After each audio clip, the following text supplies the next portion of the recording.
로마서 15장 1절에서 6절까지 말씀 함께 봉독하겠습니다. 믿음이 강한 우리는 마땅히 믿음이 약한 자의 약점을 담당하고 자기를 기쁘게 하지 아니할 것이라. 우리 각 사람이 이웃을 기쁘게 하되 선을 이루고 덕을 세우도록 할지니라. 그리스도께서도 자기를 기쁘게 하지 아니하셨나니 기록된 바 주를 비방하는 자들의 비방이 내게 미쳤나이다 함과 같으니라. 무엇이든지 전에 기록된 바는 우리의 교훈을 위하여 기록된 것이니 우리로 하여금 인내로 또는 성경의 위로로 소망을 가지게 함이니라. 이제 인내와 위로의 하나님이 너희로 그리스도 예수를 본받아 서로 뜻이 같게 하여 주사 한 마음과 한 입으로 하나님 곧 우리 주 예수 그리스도의 아버지께 영광을 돌리게 하려 하노라. 아멘. 오늘은 로마서 15장의 말씀입니다.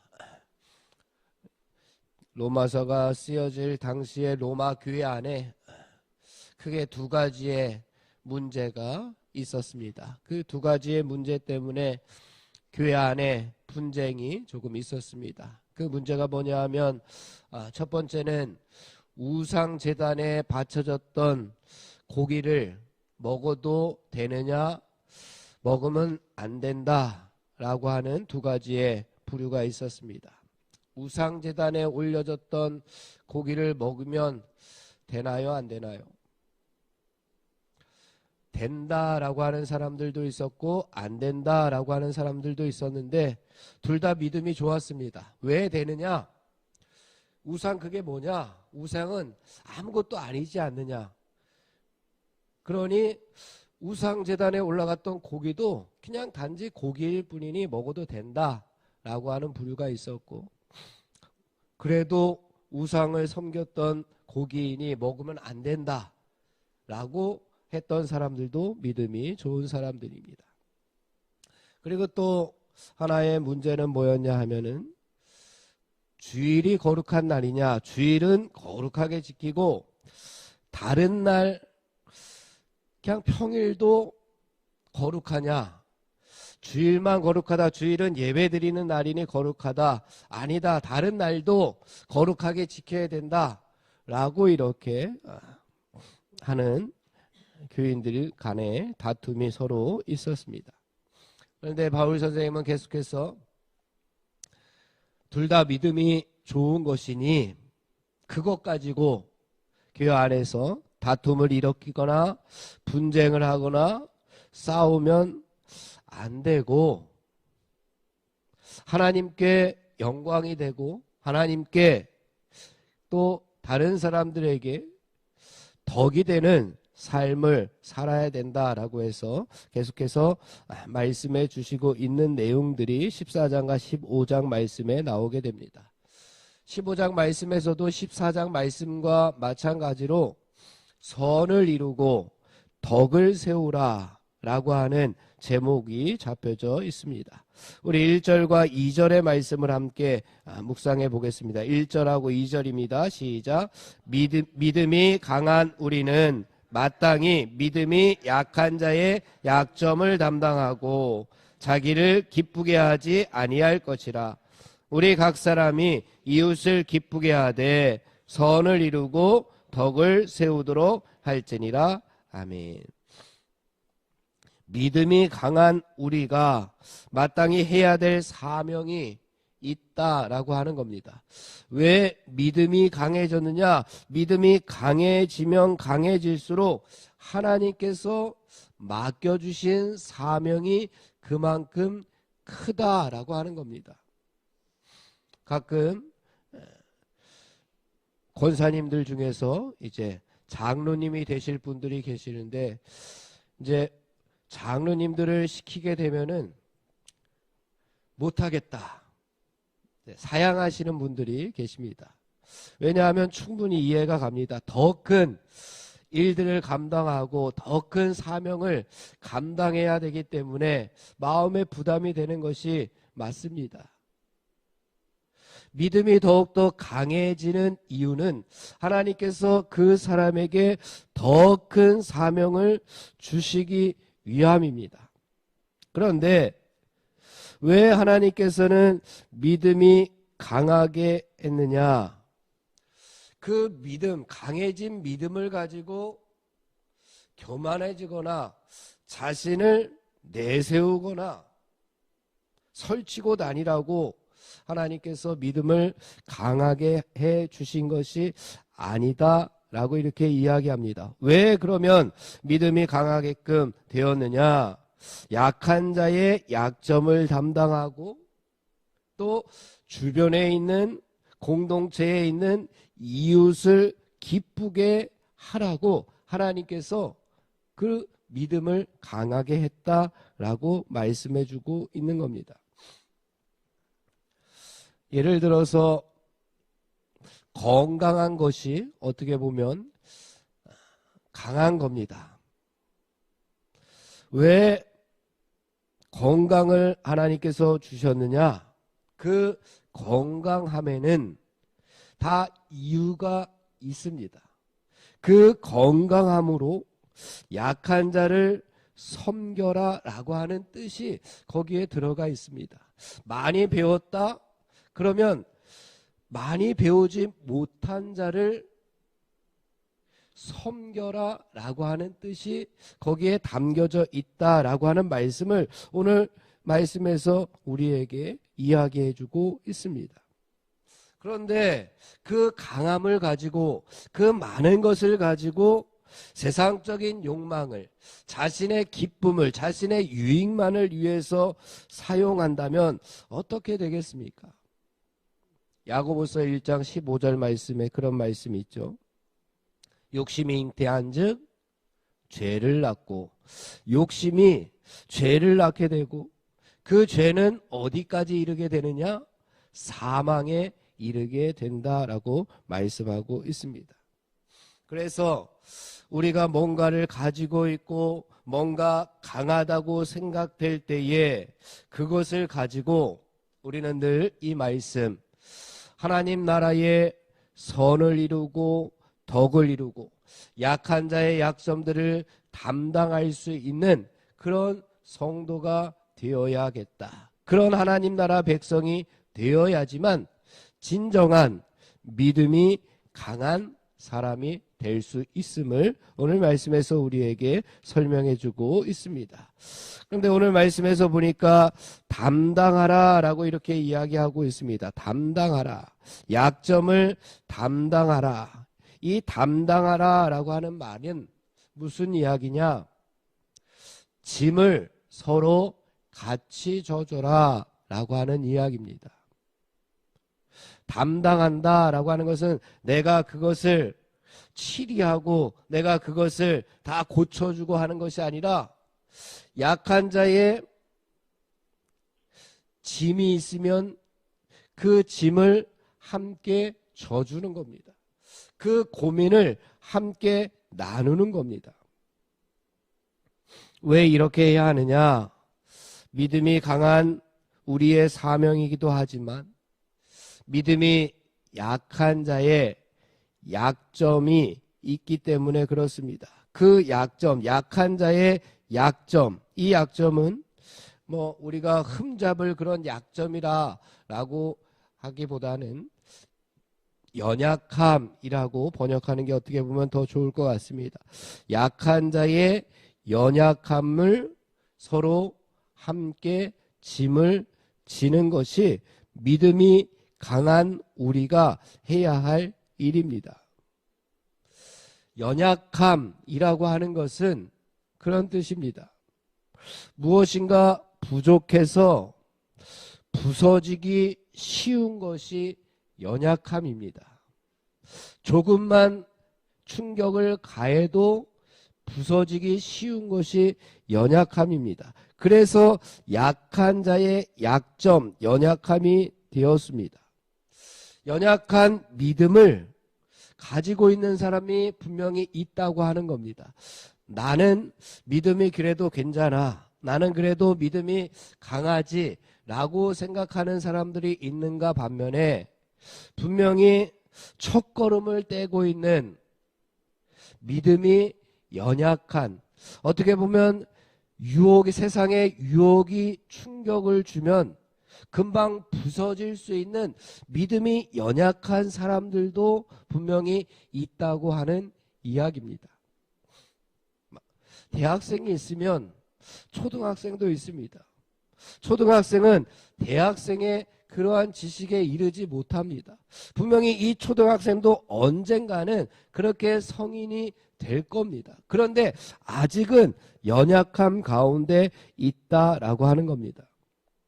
그래서 믿음이 강한 사람이 약한 사람을 참고 인내하고 그 사람이 천천히 걸어올 수 있도록 기다려주지 못하면 그들의 믿음이 언젠가는 자꾸만 부서질 수밖에 없고 깨져 버릴 수밖에 없습니다. 그 책임이 누구에게 있느냐? 바로 믿음이 강한 우리에게 있으니 그 약점을 우리가 함께 서로 짐을 지는 그러한 아름다운 모습, 선을 이루고 덕을 세우는 모습을 가지라고 말씀하고 있습니다. 왜 우리가 이렇게 살아야 되느냐?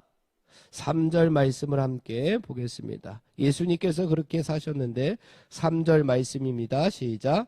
그리스도께서도 자기를 기쁘게 하지 아니하셨나니 기록된 바 주를 비방하는 자들의 비방이 내게 미쳤나이다 함과 같으니라.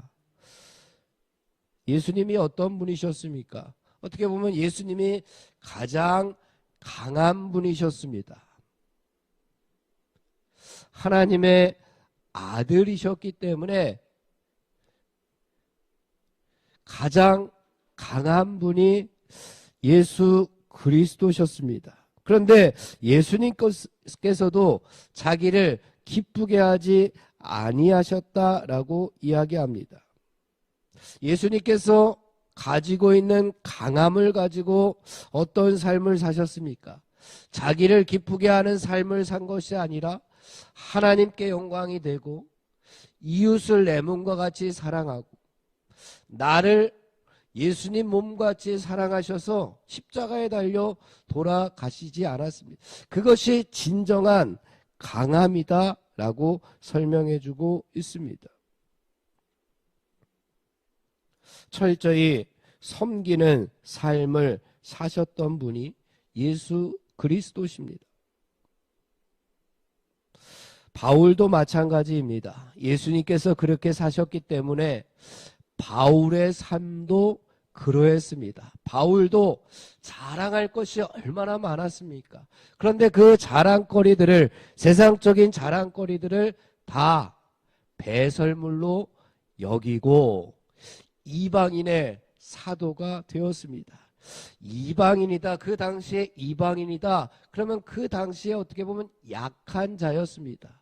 믿음이 어떻게 보면 하나도 없는 첫걸음을 걷는 그들을 위해서 헌신하고 그들을 위해서 모든 것을 바쳤던 바울. 왜 그럴 수 있었느냐? 예수님께서 그렇게 사셨기 때문에 바울도 그렇게 살았습니다.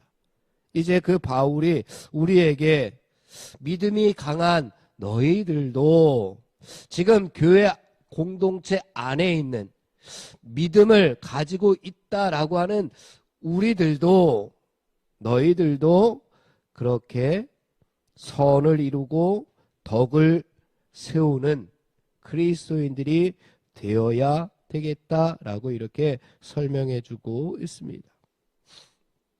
당시에 로마 교회 안에 서로를 돌보지 못하고 믿음이 강한 자라고 여겼던 유대인들이 믿음이 약한 이방인들과 서로 분쟁을 일으키고 다툼을 일으키고 유대인들이 우리가 믿음이 강한 자니 너희들의 짐을 담당하겠다. 너희들의 짐을 함께 내가 지고 가겠다. 너희들의 고민을 내가 들어주겠다라고 하는 것이 아니라 그들을 무시하고 그들을 깔보는 그러한 모습들이 있었습니다. 그러니 그러지 말고 우리 모두 예수 그리스도의 그 모습들을 본받아서 이 교회 공동체를, 이 하나님 나라 공동체를 교회답게, 하나님 나라답게 세우자라고 말하고 있습니다.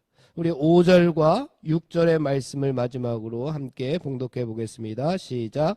이제 인내의 위로의 하나님이 너희로 그리스도 예수를 본받아 서로 뜻이 같게 하여 주사 한 마음과 한 입으로 하나님 곧 우리 주 예수 그리스도의 아버지께 영광을 돌리게 하려 하노라. 아멘. 한 마음과 한 입으로 하나님께 영광을 돌리자라고 이야기하고 있습니다. 왜? 우리가 하나의 공동체 안에, 하나님 나라 공동체 안에 들어와 있습니다.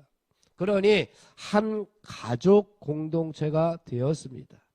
가족 안에 할아버지도 계시고 할머니도 계시고 아버지 어머니도 계시고 자식들도 있고 어떻게 보면 손자 손녀 갓난 아이도 있는 것이 가족 공동체입니다.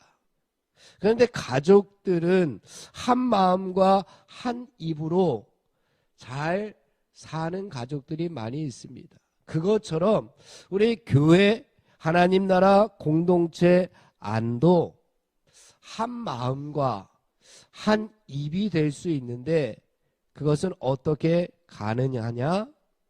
조금 믿음이 강한 자가 조금 믿음이 약한 자를 담당해주고 우리가 함께 하나님의 영광이라고 하는 목표를 가지고 걸어갈 때 예수 그리스도께서 보여주신 그 모습을 본받아 살아가면 가능할 것이다 라고 말씀하고 있습니다. 사랑하는 성도 여러분, 우리들도 서로의 모습이 다 다르고 서로의 믿음의 색깔도 다 다를지라도 우리가 예수 그리스도의 몸에 연결된 하나의 지체라고 생각한다면 서로의 다름을 인정하고 하나의 몸이신 하나님께 영광을 돌리는 그러한 성도 여러분들이 되기를 주님의 이름으로 축원을 드립니다. 기도하겠습니다. 하나님 아버지, 세상 속에서 방황하고 세상에 유혹이 올 때에 부서지기 쉬운 많은 사람들보다 그래도 하나님 우리를 믿음이 강한 그리스도인으로 먼저 불러주심을 감사드립니다. 인내와 위로의 하나님께서 우리를 지금까지 붙잡아 주시었던 것처럼 세상에 방황하고 있는 영혼들도 언젠가는 우리의 믿음의 발자취를 따라올 줄로 믿고 우리들도 인내로 저희들을 도와주고 저들의 약점을 담당하는, 그래서 내 자신의 유익보다는 공동체의 유익과 이웃의 기쁨에 더 헌신할 수 있는 하나님 나라 백성들이 되게 하여 주시옵소서. 이 모든 것이 내 영광, 내 교만이 아니라 하나님 나라의 영광과 하나님 나라의 기쁨이 되는 삶이라고 하는 것을 늘 깨닫고 살아가는 우리들이 되게 하여 주시옵소서. 예수님의 이름으로 기도하옵나이다. 아멘. 합심하여 기도하고 개인 기도하고 돌아가겠습니다. 성령의 능력으로 하나님 나라를 증언하고 살아내게 하여 주시옵소서. 하나님의 말씀이 삶의 기준이 되게 하여 주시옵소서. 질병과 연약함으로 고통당하는 사랑하는 성도들을 하나님 치유하여 주시옵소서. 전쟁과 자연재해, 가난과 억압으로 고통당하는 지구촌 이웃들에게 하나님의 은혜를 도와여 달라고 우리 합심하여 기도하고 개인 기도하고 돌아가겠습니다.